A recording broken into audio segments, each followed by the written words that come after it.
In the beginning, Lailah thought that this event would change her life, or that it would somehow be more significant for her than to the rest of her friends. It was supposed to be a group activity. She wasn't meant to be singled out. And yet, since that warm night in the middle of nowhere, Lailah's life was completely transformed. Everything started with a small group of friends. 3 girls, 3 boys, all in high school, trying to make the most of their time together and find fun and excitement wherever they could, making up their own adventures if there was nothing around that caught their attention. The group lived in Kentucky, a southeastern state, and particularly in an area with 2 distinct qualities that would define their lives: isolation and superstition. This meant that, no matter where they went, it was all too easy to feel like they were in the middle of nowhere, like unknown pieces of land stretched forever, and empty roads were never-ending.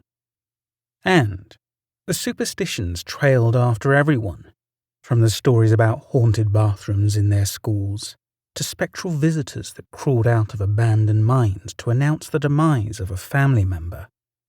And yet, this promise of terror wasn't necessarily a bad thing. For this group of friends, the idea of finding a particularly haunted place was the pinnacle of their entertainment. Perhaps any or all of them should have expected that this macabre source of amusement would soon turn against them.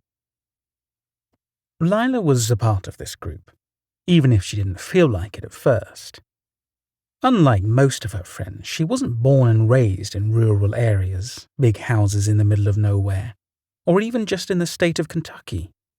Due to her father's job in the medical field, constantly taking up new positions in different departments of hospitals across the country, Lailah spent most of her childhood moving around America. She attended enough schools to lose count of, and she was mostly used to the big cities.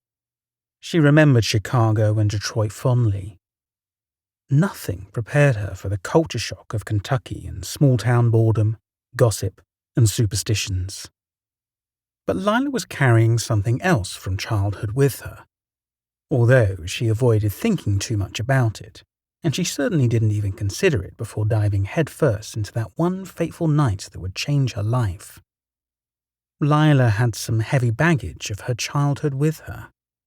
Shadows of her depression clung to her always, even when she tried her hardest to ignore it.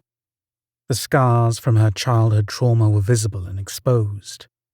She simply didn't expect anyone or anything to be able to detect it at all and use it against her.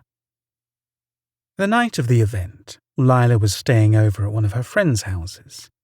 It was a warm night, and they were all restless with energy, trying to come up with something interesting to do. Right on time, they received a call from one of the guys. The group agreed at once that it was the perfect night to visit a supposedly haunted church that the guys had visited before and deem their exact brand of entertainment. After weeks of listening to them talk wonders about the eerie place, the ominous vibes, and the strange reactions from the people that went with the guys, the girls readily agreed. It would be the 3 girls and just 2 of the guys, since one was staying with his girlfriend. The group jumped in the car and started their drive. Even the road toward their destination had something darkly magical about it. It was a common sight in Kentucky, but Lailah still wasn't used to the haze of driving through those long winding roads at night. Just like some of the sights were genuinely beautiful, parts of it were genuinely unsettling. First, they had to listen to the guys talk again about the terrible place they were all so foolishly eager to visit. The boys insisted it was inhabited by a demon, which took the shape of a little boy, but was undeniably demonic. Next, they had to pass by certain neighborhoods that looked like nothing if not abandoned. It was past midnight. Everyone was asleep. Every house was in complete darkness, and yet they all knew it was strictly forbidden to park in front of any of those houses. The people of the neighborhood were notoriously hostile against possible intruders. One wrong move, and they would end up getting shot without a single warning. Lailah just wanted to get away from there as soon as possible. Eventually, the group reached the top of a hill. It wasn't easy. It was as steep as a roller coaster. But the boys seemed particularly excited about it. They told Lailah and the other girls all about the previous time they were there, how one of the girls completely lost her mind and started hysterically crying for no apparent reason. Tensions weren't running high up until that point. It wasn't the group. It wasn't even the girls' fault. It was that cursed hill. However, Lailah and her group didn't have such luck, for better or worse. They waited anxiously, but the haunted land wasn't showing its full powers yet. So, somewhat disappointed but still enthusiastic about the night ahead of them, the group returned to the car and down the hill toward their desired location. After a small and unreliable bridge, the car entered an eerie clearing. They could see lights in the distance, grass overgrown everywhere, and an immense church looming over everything else at the back of the property. It was an impressive sight, even from a distance. The church sent chills running down their bodies. It was the most exciting thing any of them had seen in a while. They parked the car on a small concrete slab that faced the church, and they entered the tall grass, braving the possible insects, wild animals, and secrets that could be hiding in there. But it wasn't bad news, or at least not yet. They noticed a car parked right beside them, and the friend they were missing got out quickly and ran toward them. He explained that while hanging out with his girlfriend, he felt overcome by an overwhelming feeling of unease, and he felt desperate to reach out to them. However, as often happened in that zone of Kentucky, he didn't get any phone service, which only worsened his anxiety. He jumped in his car, and inspired by a feeling he didn't completely understand, he made his way to the haunted church, assuming it was the place where his friends were most likely to meet. So the group was finally complete. 3 girls and 3 boys entered the damned church, and they risked their lives in ways that none of them even imagined. The church was beyond abandoned. It was a complete disaster. It was 2 stories tall, all the windows were busted out, and pretty much every inch of it was covered in dust, spiderwebs, dirt, and dead leaves. There were probably too many rats and cockroaches to count. But what really took them by surprise was the birds. There were a handful of dead birds lying cold on a church floor. As if that wasn't enough to make even the most courageous of them shudder, soon enough they realized just how cold they were. It wasn't a normal cold. It probably wasn't even natural. It was summer, and the world outside was almost blisteringly hot. But the inside of that rotten and abandoned building was absolutely freezing. It was ghostly winter between those walls. The group agreed to split up to cover more ground. The boys moved down to the basement of the church, and the girls stayed on the main floor. There was a small stage at the end, where once upon a time a preacher probably stood. There was a large closet to one side, and on the other side, there were the stairs to the basement. The room was dark and unexplainably cold, and Lailah realized with a chill that death was all around them and all over the room. To live where they did, they had to be used to death's presence almost everywhere around them. Their schools used to be military bases during the civil wars. Everywhere around town were reminders of the terrible number of people that once died there. But there was just something different about that church. All at once, Lailah started to regret entering that place, or, at the very least, being so nonchalant about it. Whatever had died there, it was their house, Lailah and her friend were invaders, unknown and unwanted guests. She desperately wished she'd done something different, asked for permission to enter, anything at all that would make her feel less like she was in trouble. But it was too late. The girls started doing their best attempt at ghost hunting. It was supposed to be fun, light-hearted, and exciting. It wasn't meant to turn out so badly. At first, it was all about the usual questions. Is there anyone here with us? Can you hear us? What's your name?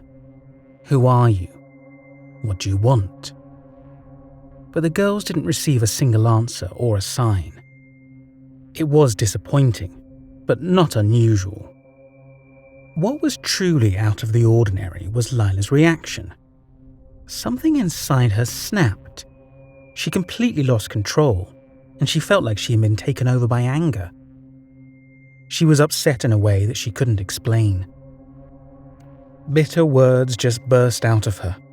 She accused her friends of lying, of disappointing them, of making up ridiculous stories all for nothing. It was something completely shocking to her friends.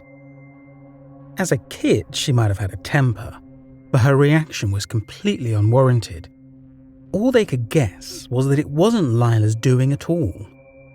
In the middle of her outburst, Lailah started throwing more reckless questions at the dark, empty room. Where are you? Do something. Are you a coward? Come on, show yourself.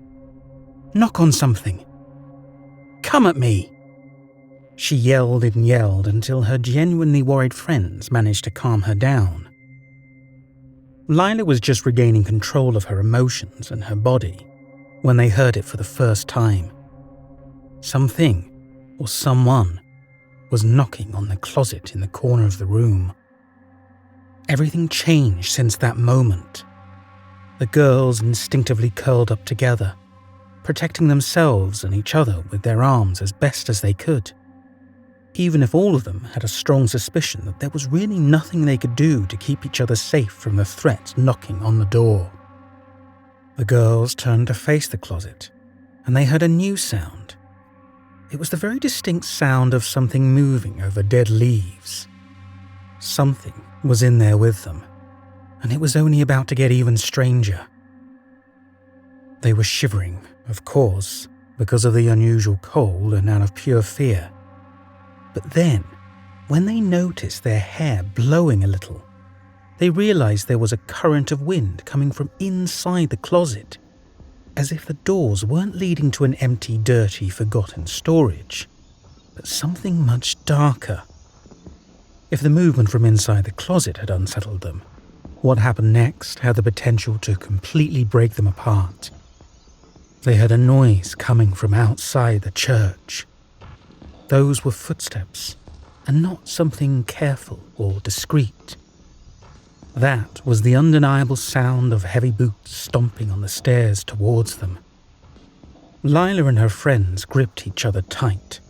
They closed their eyes and lowered their heads, and were determined not to look at whatever terror was approaching them. But it was worse than imaginable. The closet started shaking. The knocking on the doors increased, and the rustling of the leaves inside started to sound like a storm, or like a feral beast was trying to escape. The footsteps outside got closer and closer, louder, heavier. It was the sound of an extremely heavy man stomping as loud as he could, and he was moving toward them, directly toward their little group huddled on the dirty ground among the rubble and the dead birds. Suddenly, the wind turned stronger. It was the exact feeling of something fleeing past them, and it nearly knocked them to the ground. The footsteps were well inside the church and running directly toward them. There was no way to hide or pretend it wasn't happening anymore. They had to act, and they had to run for their lives. The girls scrambled to their feet, screaming more desperately than any of them had in their lives before. They burst through the doors toward the basement, careless of the dust and the spiderwebs, until they reached the bottom of the stairs in the comfort of their friends' presence. The boys were on their way up, because they had heard them screaming, but nothing at all about violent knocks on a wooden closet or heavy footsteps running toward them. Instead, they had their own unexplainable sound in the basement. Although that room was much quieter, and, for this eclectic group, even boring, there was something upsetting them. It was the sound of church music. Without instruments and without people to play, it shouldn't have been possible at all. And yet, all the boys claimed to hear it, as clearly as if the orchestra was playing on their own shoulders. The mood noticeably shifted when the group was reunited again. The inexplicable sound stopped, and eventually they agreed to leave the church alone and head out and back home. It looked like the end of the story. In fact, it should have been the end of the story, but it wasn't. And it wasn't up to Lailah or any of her friends. The day after the visit to the church passed by without anything truly remarkable taking place. But the night was a completely different story. Lailah and her family were religious, but aware of superstitions. And although Lailah remembered with painful accuracy the occasions when supernatural things happened around her before, nothing had ever happened in the comfort, privacy, and safety of her own home. Not with her family. Not in her bed. Not until that dreadful night. Lailah was aware enough to know she was sleeping. She knew about sleep paralysis, but she never imagined it could be like that. So dangerous, so real, so painful. She was in bed and she couldn't move, but she was acutely aware of something or someone bursting through the front door of her house. It was a big black figure, vaguely humanoid, but not entirely, and it had sharp claws that gleamed under the moonlight. It started moving into the house and up the stairs, and that was when Lailah realized she had heard that noise before. It was the heavy stomping of boots on the floor of the haunted church. Whatever they had awakened or witnessed in that church, it followed her home. It was coming for her. Next, the door of Lailah's bedroom slammed open. It was so violent that it sent the doorknob into the wall. Lailah couldn't move, react, scream, or look away. She was completely helpless as the creature stalked forward and just flipped her entire bed over, sending her flying off the bed and crashing to the ground. Just a dream, Lailah told herself when she woke up. It was just a dream. But there was just one problem.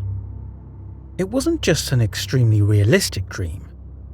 When she opened her eyes, she saw that she was lying on a heap on the ground. Her entire body ached, and the door of her bedroom was wide open, slightly off its hinges, with the doorknob stuck to the wall. It was frightening in a way that nothing else in her life ever was. That day, more scared than ever before, Lailah swore that she learned her lesson, that she deeply regretted it, and that she needed it to be over. But her prayers weren't answered. It was only the beginning. Before I conclude this story, I just want to say thank you for choosing to watch this video, and I hope you're enjoying my narration.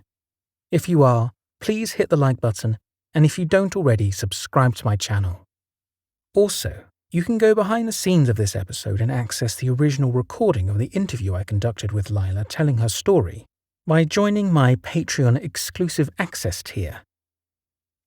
Finally, our merch store is up and running, and we are still doing a limited run on this RIP Mr. Sinister shirt, and you can also get these super comfortable Bella and Canvas hoodies I wear in my videos. We'll have more merch launching soon. To say that Lailah and her friends learned the lesson might have been an exaggeration. The truth was that the haunted church remained the best attraction available to them, and they couldn't stop attending the macabre mass that called them every now and then. The group must have returned to the church about 20 more times, until the owner finally caught them and showed up with a gun determined to keep them out by force. But too many things happened in the meantime. Lailah was the only one that refused to enter the church again, despite the new visitors they brought, and she also had her own kind of visitors. Even from a safe distance away, even inside the car, that church sent its demons after her. She had to look away from the red eyes glowing in the rearview mirror. She had to avoid looking over her shoulder at the human-shaped shadow sitting on the back seat. She had to swear to her friends that, when she saw them running away from the church, through the tall grass toward the car, she also saw a little boy running with them, pushing the grass exactly like the rest of them, and even leaving a trail. Except that nothing came out of the grass at the end. The nightmares and sleep paralysis also continued in Lailah's house. Every time she had a nightmare about that demon visiting her, she would wake up and find her bedroom in some state of disarray. She'd wake up on the floor again. The door would have a crack through the middle. All her clothes would be on the floor. And something would be wrong and out of place. Nothing, she swore. Nothing compared to the excruciating fear she experienced on the night she dreamt that demon stood over her sleeping body and pushed its claw inside her chest to rip out her still beating heart. She woke up crying and clutching her chest. No one was ever able to explain to her the bloodstains on her sheets, despite the lack of any visible wounds. Eventually, after the group stopped visiting the church, after graduation, and after everyone took different paths in life, things got easier. Sort of. Some of her friends never quite recovered from the horrors they used to chase on warm summer nights in Kentucky. The lucky ones, with some trauma in their heads, grew tired of listening to the stories, and several friendships were ruined because of the disagreements on the subject of that particular church. Lailah, despite everything, still considered herself one of the lucky ones. She still carried the burden of that curse with her. Even a decade later, she still felt the effects. Sometimes, she still walked into a room and felt the unmistakable evil presence of something else there with her. Something that clung to her ever since that night at the abandoned church. But she also had to admit that, in adulthood, and after enough therapy, she felt infinitely more grounded on her beliefs and her views of the world. Maybe she'd never be completely free, but she worked hard to leave the fear behind. Back in the dark corners of that haunted church in the middle of nowhere. This story was written by Danny Rahel Nieto and narrated by me, James Deverell. Thank you for watching this video. Again, if you enjoyed it, please don't forget to hit the like button, and if you don't already, subscribe to my channel. I have just launched the podcast version of this YouTube channel on all major podcast platforms, so don't forget to head over to Spotify or Apple Podcasts and subscribe. Right now, the content on there is ad-free, so you can take advantage of that. Don't forget to check out the content I'm releasing on other platforms such as Instagram, Facebook, and Twitter. And finally, if you or anyone else you know has a story about anything related to high strangeness, please reach out to me with a brief description to stories@daredeverell.com. Thanks again for watching.